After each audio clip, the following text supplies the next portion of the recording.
नमस्कार मेरे प्यारे विद्यार्थियों, मैं हूं प्रवीण बंसल और हम पढ़ रहे हैं कक्षा 11वीं लेखा शास्त्र अध्याय 5 बैंक समाधान विवरण। अर्थात बैंक के द्वारा बताई गई बैंक में राशि हो सकता है आपकी कैश बुक द्वारा बताई गई बैंक राशि से मेल ना खाए, इसलिए हमको एक समाधान विवरण बनाना पड़ता है जिसका नाम है बैंक समाधान विवरण, जिसको अंग्रेजी में हम बैंक रिकॉन्सिलेशन स्टेटमेंट भी कहते हैं। हम इसके बारे में पहले ही कुछ चर्चा कर चुके हैं, तो आज उसी चर्चा को आगे बढ़ाते हैं, थोड़ी सी पुरानी बातों को दोहराते हुए। विद्यार्थियों, आपको एक प्रश्न दिया हुआ होगा, जैसे कि एक प्रश्न आपके सामने है, रोकड़ बही के अनुसार शेष। आपको रोकड़ बही का शेष दिया हुआ है और आपको पासबुक के शेष के ऊपर पहुंचना है। मतलब आपको रोकड़ बही कैश बुक के शेष को देने के बाद प्रश्न चाहता है कि आप बैंक द्वारा बनाई गई पासबुक के अंदर जो शेष पता लग रहा है आप बताइए, और जो भी गलतियां इस दौरान हुई हैं वह आपको प्रश्न में दी हुई हैं। हमने पहले ही इस चीज की चर्चा की हुई है। यदि आपको कैश बुक का शेष दिया हुआ है, आपको पासबुक के शेष पर पहुंचना है, और पासबुक के शेष पर पहुंचने के लिए आप दी हुई हर गलती को इसी नजरिए से देखिए कि पासबुक मतलब बैंक पे प्रभाव क्या पड़ता है। यदि उस गलती के कारण बैंक बढ़ जाता है तो आप भी बढ़ जाइए, तभी तो आप पासबुक पर पहुंच पाएंगे। और यदि उस गलती के कारण पासबुक कम हो जाती है, पासबुक घट जाए, तो आप भी घट जाइए, तभी शायद आप पासबुक के शेष पर पहुंच पाएंगे। यह था बैंक रिकॉन्सिलेशन स्टेटमेंट का मूल मंत्र। तो चलिए इसी मूल मंत्र का पालन करते हुए इस प्रश्न का हल निकालें। आपको दिया हुआ है 31 मार्च 2006 को बैंक समाधान विवरण बनाने के लिए। पहली एंट्री, रोकड़ बही के अनुसार शेष 10,000 रुपये, यह आपने जमा राशि की स्तंभ में लिख दिए। अब ध्यान से पढ़िए, दूसरी एंट्री क्या है। 1,000 रुपये को बैंक में जमा कराया गया चेक के द्वारा, जिसका अभिलेखन रोकड़ बही में नहीं हुआ है। आपने एक चेक 1,000 रुपये का बैंक में जमा करा दिया और रोकड़ बही मतलब कैश बुक के अंदर उसको लिखा ही नहीं। सीधा सा हिसाब बनता है कि कैश बुक में अगर आपने लिखा ही नहीं तो कैश बुक कम है, और क्योंकि वह चेक बैंक में जा चुका है और बैंक बढ़ गया होगा, तो बैंक बढ़ चुका है, तो आप 1,000 रुपये को बैंक में जमा कर देते हैं। आप देख सकते हैं जमा वाली चीजें पहले लिखने के कारण आपके हल में चीजों का क्रम ऊपर नीचे हो सकता है, परंतु मैं आपको प्रश्न में दी गई एंट्री के क्रम में ही आपका हल कराऊंगा। अब देखिए, बैंक में जमा किए गए 200 रुपये के चेक का अभिलेखन रोकड़ बही के रोकड़ स्तंभ में किया गया। ध्यान से पढ़िए इस एंट्री को। बैंक में जमा किए गए 200 रुपये के चेक का अभिलेखन, एक चेक बैंक में जमा कराया गया, तो हिसाब से कैश बुक के अंदर 200 रुपये का चेक बैंक स्तंभ में दिखना चाहिए, परंतु गलती से हमने बैंक स्तंभ में लिखने की जगह कैश में लिख दिया। अब जब आपने उसको कैश स्तंभ में लिख दिया है, इसका मतलब वह कैश बुक में तो जमा नहीं हुआ, मतलब कैश बुक के बैंक कॉलम में तो जमा नहीं हुआ। अब जैसे कि रोकड़ बही में बैंक स्तंभ है ही नहीं, देखिए एंट्री क्या कहती है। हमने 200 रुपये का चेक लिया और उस चेक को उठा के बैंक में तो भेज ही दिया होगा, परंतु अपनी कैश बुक में हमने बैंक के स्तंभ में लिखने की जगह उसको कैश के स्तंभ में लिख दिया। बैंक बढ़ चुका है और कैश बुक के बैंक स्तंभ में उसको लिखा ही नहीं गया। कैश बुक कम और बैंक ज्यादा। ₹200। बैंक में जमा किए गए चेक का अभिलेखन बैंक स्तंभ में नहीं किया गया। आप इसको और अच्छे तरीके से समझ सकते हैं। Cash book, passbook. मान लीजिए 10-10 हजार रुपए कैश बुक और पासबुक में पहले से ही दिए हुए हैं, जो बराबर हैं। अब 200 रुपए जब आपने बैंक में जमा कराए तो बैंक में तो 200 रुपए पहुंच गए, या 200 रुपए का चेक कह लीजिए। और आप लोगों को अगर याद हो तो हमने पहले यह चर्चा की है, जब हम कैश बुक की बात करते हैं तो हम कैश बुक के बैंक के स्तंभ की बात करते हैं, कैश के स्तंभ की बात नहीं करते। मैं फिर से दोहराना चाहूंगा, जब हम कैश बुक की बात करते हैं तो हम कैश बुक के कैश के स्तंभ की बात नहीं करते, हम बात करते हैं कैश बुक में दिए हुए बैंक के स्तंभ की। और आपने जब चेक लिया उसको बैंक स्तंभ में ना लिख करके कैश स्तंभ में लिख दिया, तो इसका मतलब बैंक स्तंभ में तो कुछ आया नहीं, तो कैश बुक में कुछ भी जमा नहीं हुआ। अब आप देख सकते हैं कि पासबुक 200 रुपए से बढ़ी हुई है और इसी कारण हमने इसको 200 रुपए जमा राशि में लिख दिया।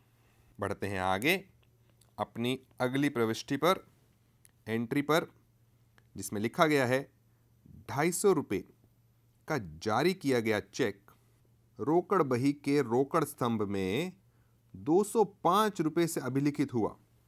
आप ध्यान से इस प्रविष्टि को देखिए।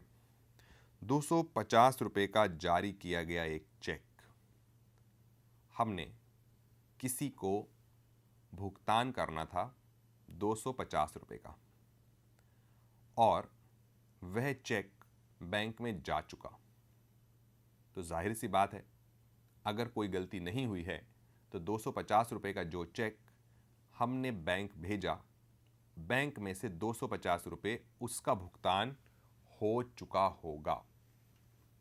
परंतु कैश बुक में हमने उसको 205 रुपए लिखा और कैश स्तंभ में लिखा, बैंक स्तंभ में लिखा ही नहीं।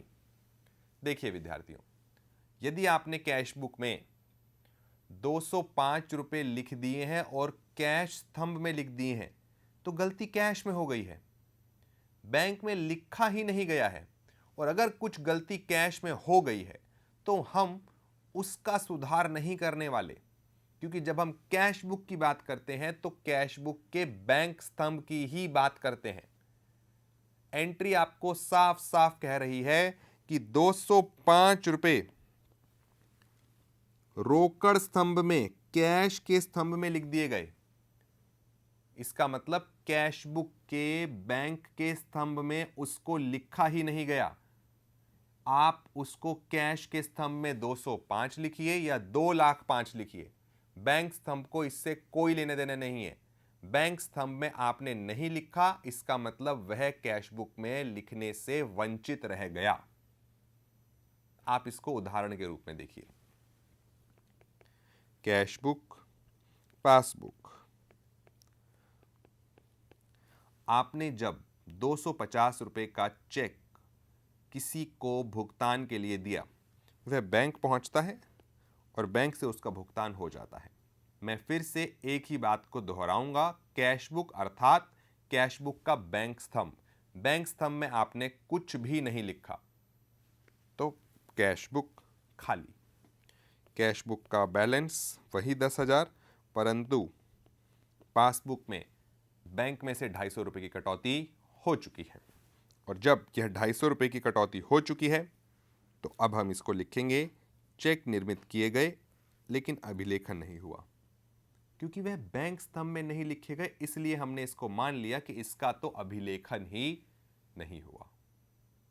आगे बढ़ते हैं अगली एंट्री पर। पहले दिन का 1500 रुपए का नाम शेष डेबिट अगले दिन जमा शेष की तरह आगे लाया गया। डेबिट बैलेंस को अगले दिन क्रेडिट बैलेंस बना दिया गया, वह भी 1500 रुपए का। आप ध्यान दीजिए, 1500 रुपए का डेबिट बैलेंस, कैश बुक का डेबिट बैलेंस पॉजिटिव, मतलब 1500 रुपये हमारी कैश बुक के द्वारा यह दिखाए जा रहे थे कि हमारे पास 1500 रुपये हैं।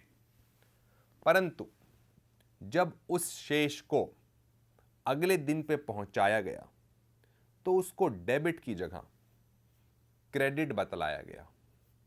मतलब 1500 रुपये जो हमारे पास हमारी संपत्ति के तौर पे दिख रहे हैं, उसको हमने अपने ऊपर एक लाइबिलिटी बताया। हम 1500 से माइनस 1500 पे दिखने लगे। हमारे कैश बुक में 3000 रुपये कम हो गए। आप देखिए, आप 1500 रुपये प्लस से 1500 नेगेटिव पे आते हैं। इसका मतलब आप 1500 और 1500 3000 रुपये अपने आप को कम दिखाते हैं कैश बुक में। परंतु इस तरह की गलती पासबुक में तो नहीं हुई होगी। पासबुक तो 1500 रुपये पॉजिटिव, मतलब 1500 रुपये का आपका बैंक शेष वैसे का वैसा ही दिखा रहा होगा, और आपने अपनी कैश बुक में 1500 प्लस को 1500 माइनस दिखा दिया। इसका मतलब कैश बुक 3000 से गिर गई। हुआ पासबुक को कुछ नहीं, लेकिन तुलना करने पे आप पाएंगे कि पासबुक 3000 रुपये ज्यादा है। तो आपको भी 3000 रुपये ज्यादा होना होगा, तभी आप पासबुक पर पहुंच पाएंगे। और हमने देखिए इसको कैसे करा, शेष लाने में त्रुटि, गलती हुई। हम इसको और अच्छी तरह से समझ सकते हैं। कैश बुक में बैलेंस 1500 माइनस में दिखने लगा है, पासबुक में भी 1500 पॉजिटिव ही है। अब आप देखिए, अगर कोई बैलेंस यहाँ 1500 नेगेटिव है और यहाँ पॉजिटिव है, मतलब माइनस 1500 को शून्य पे आने के लिए पहले 1500 लगेंगे और फिर वापस शून्य से जमा मतलब पॉजिटिव में आने के लिए मतलब 3000। इस कारण हमने पाया कि पासबुक 3000 रुपये कैश बुक के तुलना में ज़्यादा है, और हम भी यहाँ 3000 रुपये ज़्यादा हो जाते हैं। अगली प्रविष्टि बताती है, रोकड़ बही का भुगतान पक्ष 100 रुपये से कम है। भुगतान मतलब पैसे का जाना, पेमेंट साइड कम है। रोकड़ बही की पेमेंट साइड 100 रुपये से कम, कैश बुक की पेमेंट साइड 100 रुपये से कम। जब कैश बुक की पेमेंट साइड या भुगतान वाली साइड 100 रुपये से कम होगी, इसका मतलब कैश बुक का 100 रुपये से शेष अधिक होगा, क्योंकि आपने भुगतान कम दिखाए हैं, तो कैश बुक 100 रुपये से अधिक है। परंतु पासबुक में इस तरीके की कोई गलती नहीं हुई है। अगर कैश बुक 100 रुपये से भुगतान कम दिखाती है तो कैश बुक 100 रुपये से अधिक शेष दिखाएगी और पासबुक तुलना में 100 रुपये से नीचे रह जाएगी। और अच्छे से समझते हैं। मान लीजिए कैश बुक और पासबुक दोनों में ही 5-5 हज़ार रुपये शेष है। आपने किसी को 500 रुपये का भुगतान करना है, परंतु 100 रुपये का कम टोटल हुआ, या कह लीजिए 100 रुपये का भुगतान कम हुआ, तो यहाँ से जो 500 जाने थे, यहाँ से सिर्फ 400 गए और पासबुक से पूरे 500 गए।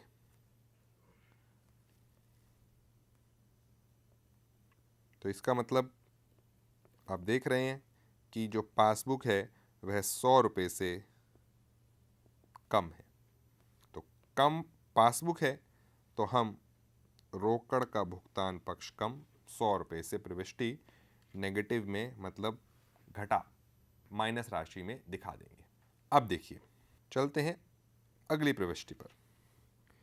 112 रुपये के नगद बट्टे को बैंक स्तंभ में 121 रुपये से प्रविष्टि किया गया। देखिए, 112 रुपये के नगद बट्टे को मतलब कोई 112 रुपये का नगद प्राप्ति की गई और बैंक स्तंभ में उसको 121 रुपये में प्रविष्टि कर दिया गया। बड़ी सीधी सी बात है, यदि किसी व्यापारी को कुछ चीज नगद में प्राप्त होती है तो उसका बैंक से तो कोई लेना देना है ही नहीं। बैंक वालों को तो इस बात की कोई खबर भी नहीं कि आप दिन भर में, महीने भर में कितना कैश बटोर रहे हैं। बैंक को इस बात से कोई लेना देना नहीं है आप अपने कैश बुक के कैश थंब में कितनी एंट्री करते हैं और कितनी एंट्री नहीं करते हैं। आपने 112 रुपए का नगद प्राप्त किया और गलती से उसकी प्रविष्टि कैश बुक के बैंक कॉलम में कर दी, और वह भी 121 रुपए से।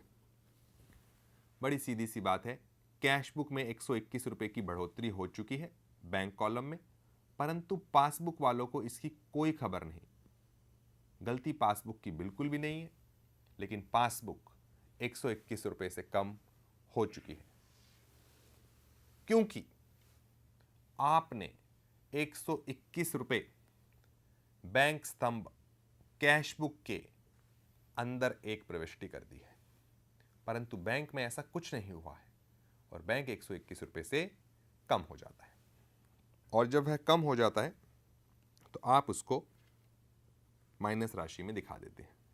चलिए चलते हैं अगली प्रविष्टि पर। एक देनदार से 500 रुपए का प्राप्त चेक रोकड़ बही में तो अभिलिखित कर लिया गया, लेकिन उसे संग्रह हेतु बैंक नहीं भेजा गया। देखिए, 500 रुपए का चेक आपके किसी देनदार से आपको मिला, आपके किसी देनदार से मतलब आपने जिससे लेने थे, आपको उससे 500 रुपए के चेक की प्राप्ति हुई। आपने वह चेक अपने पास तो रख लिया, कैश बुक में तो लिख लिया, परंतु बैंक में उसको संग्रह के लिए नहीं भेजा। तो बैंक वालों को वह प्राप्ति कैसे होगी? बैंक में पैसे कम हैं, तो आपको तो पहुंचना ही बैंक के शेष पर है, पासबुक द्वारा बताए गए बैंक के शेष पर। तो पासबुक का बैलेंस कम है, तो हम भी कम हो जाएंगे।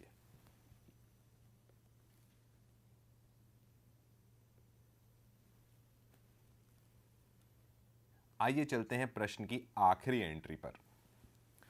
300 रुपए का एक निम्नलिखित चेक रोकड़ बही में 2 बार अभिलिखित हो गया।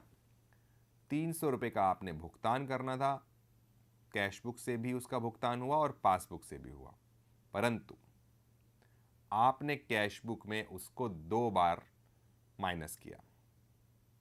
अब आपने अगर कैश बुक में उसको 2 बार माइनस किया है तो कैश बुक का बैलेंस तो कम हो गया, परंतु बैंक से तो वह एक ही बार कटा होगा। तो इसका मतलब बैंक में तुलना करने पर यह पाया गया कि बैंक में 300 रुपए ज्यादा है। आप इसको उदाहरण की तरह समझिए। कैश बुक और पासबुक, अगर दोनों जगह हजार रुपए के शेष हैं, 300 रुपए का भुगतान हुआ, परंतु कैश बुक में यह भुगतान 2 बार लिखा गया, तो आप देख पाते हैं पासबुक 300 रुपए से ज्यादा है। और यदि पासबुक 300 से ज्यादा है तो 300 रुपए जमा राशि में प्लस में लिख दिए जाएंगे। और इस तरह इस प्रश्न की सभी प्रविष्टियां पूरी होती हैं।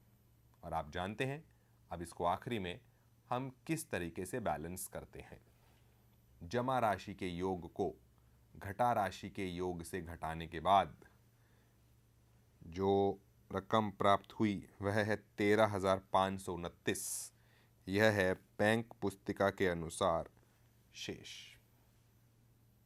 यह हुआ बैलेंस एज पर पासबुक। विद्यार्थियों, आपने देखा कि यह एक ऐसा प्रश्न है जिसमें सबसे कठिन एंट्रीज आपने करी।